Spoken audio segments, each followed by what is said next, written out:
Welcome to Proclaim, a presentation of the Catholic Diocese of Alexandria. Join us as we journey together through the Scriptures revealed to us by God. Good morning and welcome to Proclaim.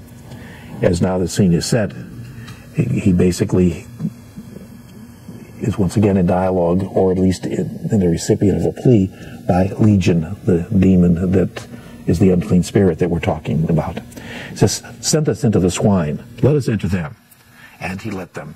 And the unclean spirits came out and entered the swine.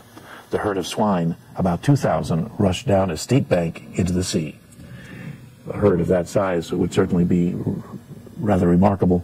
And again, repeating what I mentioned previously, the geography does not seem to fit very well with this notion of them rushing down a hill. But again, Mark's source may have been less than exact in terms of location. It was much more in tune with what happens as a result of it. And the fact that throughout this story, Jesus is the one that clearly has the power, even though prior to Jesus arriving, the man was totally under the control to the point of even injuring himself by what are described as unclean spirits.